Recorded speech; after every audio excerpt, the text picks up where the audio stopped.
Assalamualaikum warahmatullahi wabarakatuh. Salam sehat untuk kita semua.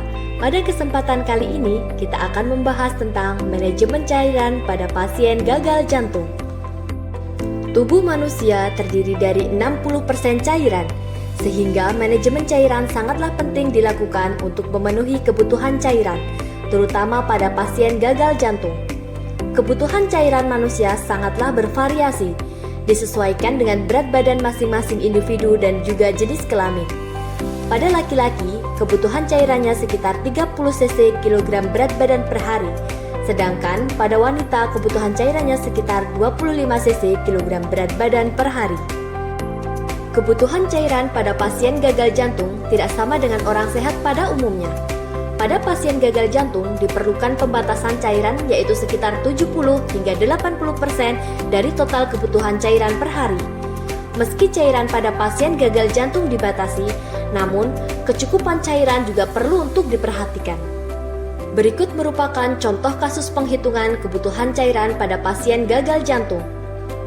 Nyonya P didiagnosis gagal jantung dan memiliki berat badan 50 kg. Kebutuhan cairan Nyonya P yaitu 25 dikali 50 kg sama dengan 1200 ml per 24 jam. Karena Nyonya P didiagnosis gagal jantung, sehingga perlu pembatasan cairan sekitar 70 hingga 80% dari 1200 ml yaitu 875 ml sampai dengan 1000 ml per 24 jam. Kesimpulannya, Nyonya P diperbolehkan mengkonsumsi cairan sejumlah 875 hingga 1000 ml per 24 jam. Apakah penting pada pasien gagal jantung untuk melakukan manajemen cairan masuk dan keluar? Jawabannya tentu sangatlah penting. Karena hal tersebut dapat mempengaruhi beberapa hal di antaranya yaitu: pertama, mengurangi beban kerja jantung. Kedua, menentukan dosis obat diuretik yang diberikan oleh dokter. Ketiga, menjaga kesehatan ginjal dengan mencukupi kebutuhan cairan. Keempat, mencegah perburukan kondisi seperti timbulnya penumpukan cairan yang dapat menyebabkan sesak nafas, pembengkakan pada bagian kaki, perut, atau bahkan pada seluruh bagian tubuh. Pasien cepat merasa lelah dan dapat mempengaruhi kestabilan tanda-tanda vital. Serta yang kelima, untuk mencegah rehospitalisasi sehingga dapat meningkatkan kualitas hidup pada pasien gagal jantung. Apa saja yang termasuk dalam cairan masuk? Cairan masuk adalah segala jenis makanan dan minuman yang berbentuk cairan pada suhu ruangan, seperti susu, teh, air mineral, kopi, jus, kuah sayur, dan minuman kemasan. Berikut merupakan beberapa ukuran gelas dan mangkok yang biasa digunakan di ruang eksekutif Sukaman. Pertama, gelas ukuran 100 ml, 200 ml, dan 300 ml. Yang kedua, cangkir dengan ukuran 150 ml. Ketiga, gelas bening dengan ukuran 200 ml, 150 ml, serta 100 ml. Dan yang terakhir yaitu mangkok sayur yang memiliki kapasitas ukuran sekitar 100 ml.